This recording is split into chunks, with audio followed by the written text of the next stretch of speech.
So it all comes down to this basic question, that human beings have for a long, long time been concerned about transforming their minds. Is there any way in which one's mind can be transformed?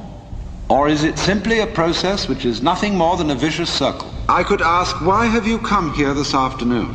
What were you looking for? Would it be too presumptuous of me to say that you were looking for help?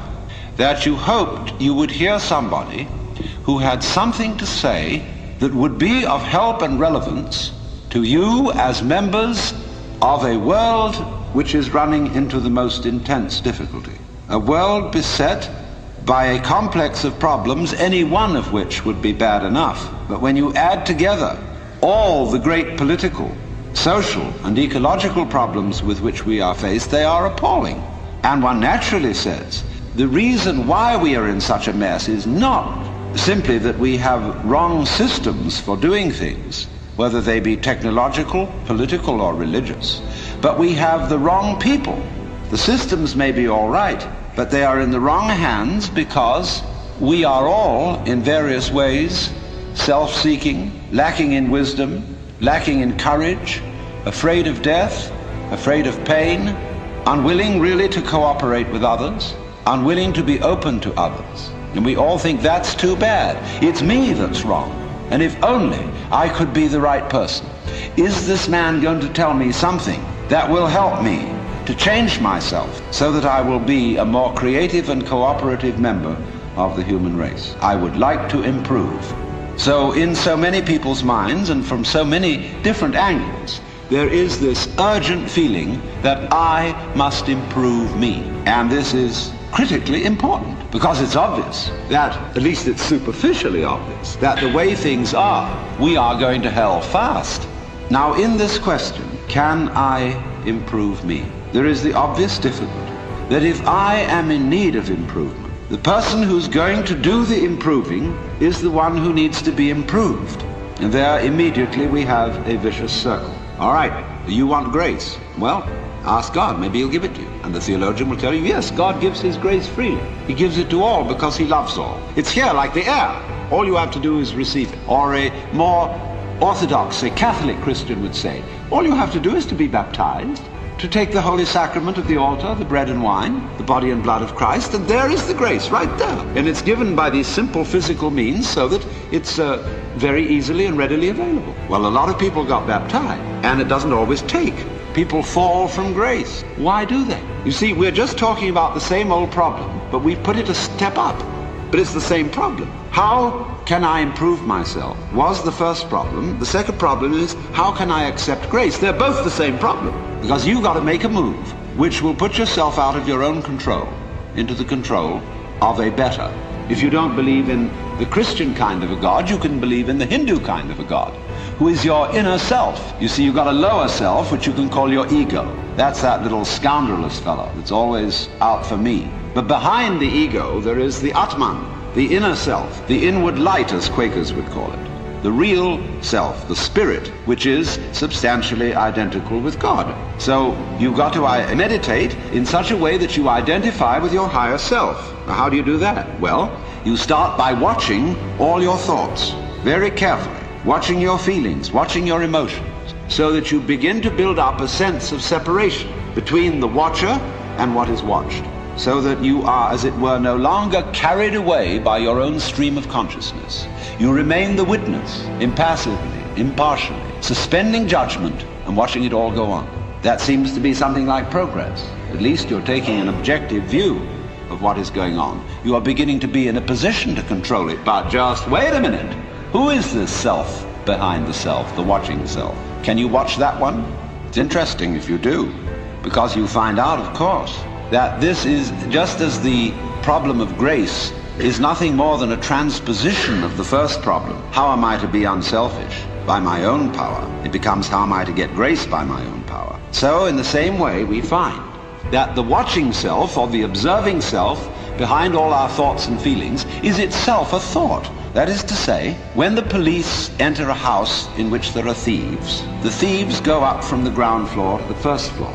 When the police arrive on the first floor, the thieves have gone up to the second, and so to the third, and finally out to the roof.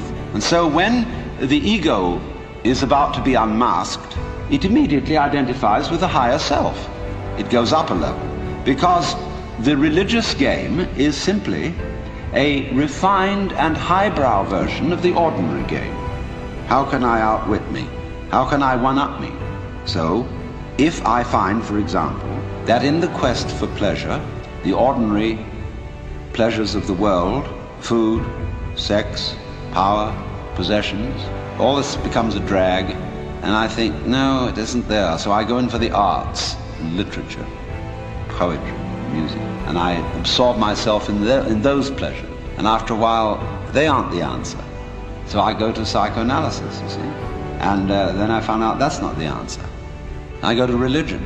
But I'm still seeking what I was seeking when I wanted candy bars. I want to get that goodie. Only I see now that, of course, it's not going to be a material goodie. All material goodies fall apart. But maybe there's a spiritual goodie that's not going to fall apart. But in that quest, the quest is not different from the quest for the candy bar. Same old story. Only you've refined the candy bar and made it abstract and holy and blessed and so on. You see, the reason you want to be better is the reason why you aren't. Shall I put it like that? We aren't better because we want to be. Because the road to hell is paved with good intentions. Because all the do-gooders in the world, whether they're doing good for others or doing it for themselves, are troublemakers. On the basis of kindly let me help you or you'll drown, said the monkey, putting the fish safely up a tree. See, because sometimes doing good to others and even doing good to oneself is amazingly destructive. Because it's full of conceit. How do you know what's good for other people? How do you know what's good for you? If you say you want to improve, then you ought to know what's good for you. But obviously you don't, because if you did, you would be improved. So we don't know.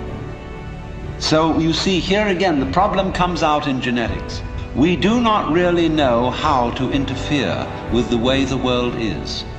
The way the world actually is an enormously complex, interrelated organism.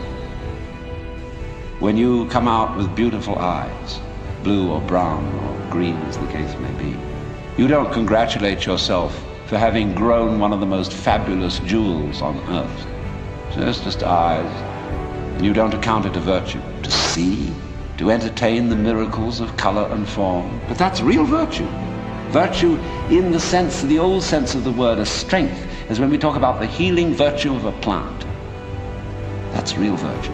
So in a way, the moral or the immoral of these considerations is that if you are really aware of your own inner workings, you will realize there's nothing you can do to improve yourself. And this also goes for society. We can change society. We can get enormous enthusiasm going out of the idea that there is a revolution afoot and that this revolution is going to set everything to right. Do you know a revolution that ever set anything to right? Whether the revolution came from the left wing or from the right wing? So let's look at this thing from another point of view, which you will at first think highly depressing. Let's supposing we can't do anything to change ourselves. Suppose we're stuck with it. Now that is the worst thing an American audience can hear. There's no way of improving yourself, because every kind of culture in this country is dedicated to self-improvement. So here's the situation, you see. There is no, the whole idea of self-improvement is a will-o'-the-wisp and a hoax. That's not what it's about. Let's begin where we are. What happens if you know beyond any shadow of doubt that there is nothing you can do to be better? Well, it's kind of a relief, isn't it? Seeing that there isn't really anything we can do to improve ourselves or to improve the world. If we realize that that is so, it gives us a breather in the course of which we may simply watch what is going on. Watch what happens. Nobody ever does this, you know. And therefore, it sounds terribly simple. It sounds so simple that it almost looks as if it isn't worth doing. But you ever just watched? Watch what's happening and watch what you are doing by way of reaction to it. Just watch it happen. And don't be in a hurry to think you know what it is. You think this is the material world. Well, that's somebody's philosophical idea. Or maybe you think it's spiritual. That too is somebody's philosophical idea. This real world is not spiritual.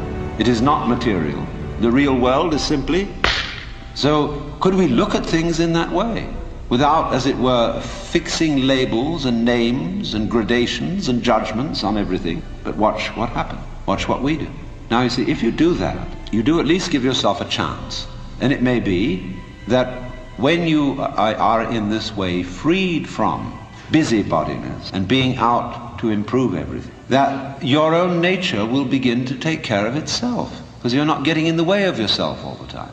You will begin to find out that the great things that you do are really happening